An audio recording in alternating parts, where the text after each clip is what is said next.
Garry Woodham joins me now from the picturesque Rangiora racetrack down in South. Firstly, hello, and thank you very much for getting me over here, mate. No problem, Paul. Good to have you. It's a beautiful racetrack. I've been to some lovely tracks. Kaikoura, now here. You got some beautiful tracks here in New Zealand. Yeah, and we're trying to keep them here as well, Paul. There's a report that came a few years ago from one of you Aussie boys, John Massara, that thinks some of these shouldn't exist. Hopefully you're seeing why we want to keep them, and maybe we can help the people here keep them as well. One of the greatest things I hate about harness racing is the best things. We have these beautiful 1,000-metre tracks that anyone can win from everywhere. They've got no character. They're stale. They've got no pizzazz about them. You guys got a track with 3 straights in it, or 3 bends, or whoever you want to talk to. Addington is one of your main ones. You've got one on the beach, which has got no beach. It's just rocks. We're here, so picturesque. You need them, because this is what gets people to the industry. We're standing under some beautiful cypress trees. This is racing. This is what it's all about. Yeah, and you can build the big... Let's have a look at Flemington. It's a lovely place, but it's brick, mortar, glass. And it doesn't have that character. This is where it is. And I'll be honest with you, we're country people. Harness racing is country people. We're not city people. This is our area. This is our arena, and we want to keep it. You've got people out there. You've got a combi van out there that's got people camping underneath it, and I think it's great. Cup week. We're building up to Cup week. It should be Cup fortnight. I don't think you should sell it as Cup week. I think it should be Cup fortnight. From your point of view, how's it all going? Yeah, look, this is probably the most exciting Cup week I've seen for 20 years, especially the race itself, the New Zealand Trotting Cup, IRT New Zealand Trotting Cup. There's in between 7 and 8 horses, Paul, that could win this. But the lead-up races this year have been outstanding. You know, you start from Oamaru, then you go through and you have a look at what happened at Rangiora, Ashburton, Methven, Kaikoura, and ready for Tuesday. And they've all been tipsy-turvy. They've all been great betting races, and that's what we're about, is wagering. So I'm looking forward to it. But not only that, the undercard this year is bloody strong as well. We had 249 nominations for those races. So we normally have 10 races. We had to put on 13. That's a nice problem to have. I'm a non-drinker. Some of these drinking guys are going to rock up at 12 o'clock and think, oh yeah, we'll be finished by 5. What is it, about 6:45 the last race? Yeah, but they start at 9, so you might get that wrong. A lot of them are Aussies, so they start early, like those Aussies that can drink. Yeah, no, but they then rock on into town, because this is the beautiful thing about Addington. It's right in the 5 kilometres to the side of the CBD, and they just rock in and they carry on over there. Don't forget, they also got the gallops on Wednesday. Then they got the trots on Thursday at Ashburton, and then they got the trots back at Addington on Friday, and then they got the gallops on Saturday. Your liver takes a bashing, Paul. Thank God you don't drink.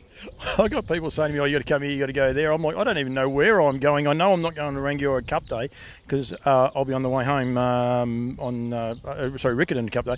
I'll be on the way home Friday night, but that's about the only place I don't know. I think that's one thing you guys do, and as an Aussie coming over, one, so inviting to participants and people. I can't thank everyone that I'm interviewing. Blair's just over there waiting for an interview in a sec. He'll wait. Any person I've asked, I've had no issues at all. So I think from that point of view, from the Kiwis, but also the people putting the show on, how helpful they are to me, but also how helpful they are to everyone else. I'm not saying that, for any reason other than it's what I've experienced, and it's so how helpful they are. Everyone wants to make this, I suppose, something that it is, bigger and better, and I just encourage so many people to get out here and enjoy it. I'm looking forward to next week, but I've had a huge week so far. Look, that is what it is. We're a community-based sport. Now, I know you're here, and you would have seen what happened out at Woodend Beach 2 days ago. So for those who don't know, there was some kids lit off some fireworks. 200 hectares of land has been burnt just right next to where we have 5 or 6 of our trainers. So they had to get horses out of there.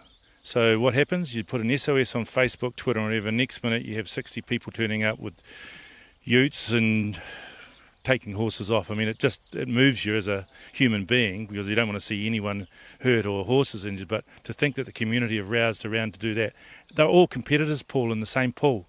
2 guys down the road are competing in a race against these horses next week. But they all do that because that's what we're about. We have to look after ourselves. We don't get the government handouts here in New Zealand like Australia, so it's up to us to do it. And I'm just proud to be part of the team that puts this thing on. Now, I'm not too sure. You said you're going home on Saturday. Make sure you get to Ashburton on the Thursday. It's a 2 o'clock start in the afternoon. That's a cracker of a meeting. It's where you kind of It's all the big heavy stuff, and the shirts and ties and suits and all that, and the glamour on the other days. But this is where you put your shorts and jandals or tongs for you guys, or whatever, thongs or whatever you call them, and chili bins, and away you go, oi skis, and away you go. So this is the day you should be there having a bit of fun. Mate, Cambrai walks around in thongs and Crocs. Don't go picking on me on any shorts. And I've had a few people see it, and it is the most disgusting thing I've seen. He needs educating on that one. I have seen something. That is the beauty of what you've got. Yeah. You've got high-class meetings like Kaikoura. Kaikoura had a bit of everything. Had a bit of glitz and glamour. Had a lot, but I think Kaikoura is amazing, and it is something. Any racing, they don't have to be harness racing. I encourage greyhound people that haven't in New Zealand, that haven't been to it, but even in Australia, they've got to go to it because that is a brilliant place. It is breathtaking. Yeah, if you haven't been there, put it on your bucket list. I'm lucky enough to have been there consistently for the last 10 years, probably over the last 20, probably been there 15. But it's my favourite weekend to go and have a bit of fun. And once again, you rekindle all the relationships with people that you don't get to see throughout the year because we're all busy. But the club also look after you. There's just anything you need's there, and anything you need done for you is there. They have a big committee, and they go out of the way to make sure you're looked after as an individual, not just as we're putting on a race as an individual. But again, that's what life's about here. That was my first experience, and they couldn't have done any more for me. They gave me a spot, they looked after me, and everyone was so inviting. So I must say, well done. Just quickly, on the guys at the beach, all houses, all stock, everything's accounted for, everything's safe, which is great. Thankfully, the bush wasn't affected any of the harness people, which that part in itself is great as well. Yeah, Johnny Dunn was the one hit the hardest. He had to take 80 horses off. They've been scattered around half a dozen different properties all around North Canterbury. I talked to him just before, and he said, look, it's just mayhem because he's got, 40 or 50 of them have to be worked. And he's got 4 or 5 people scattering everywhere, and to be fair, they weren't too sure where each horse was when they first woke up. They'll be able to be moved back in later today or tomorrow at the latest. There is still a bit of bush burning, so the smoke's still there, and it's the smoke that is the issue now. You don't want that in their nostrils, into their lungs and that, but all reports say that it should be okay by tomorrow to get back. So it gives them a chance to get them back into their routine and on the same grass, and hopefully bring them on. Hopefully none of them were impeded in any way by coming off. Hopefully it's just a wee joyride for them, another paddock, and they get home.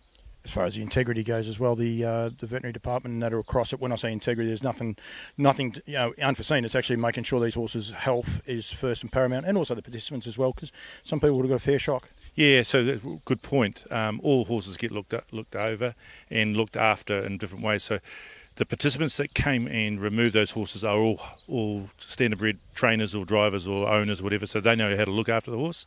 And then all the horses get checked here whenever they come onto a racecourse, and they'll get checked at Johnny's property when they get back. So making sure that the horse comes first, let's be really fair. And that was what the major concern for people. And again, I just want to say thank you to everybody that was within a 30-kilometre radius of here and just helped out, because they couldn't have got them off in time without their help, and it's great.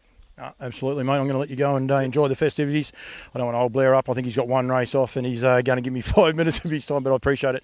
Honestly, thank you very much for everything that you guys have done. You look after me so well, so thank you very much, mate. Thanks for coming over, Paul. Look forward to seeing you again. Cheers, mate.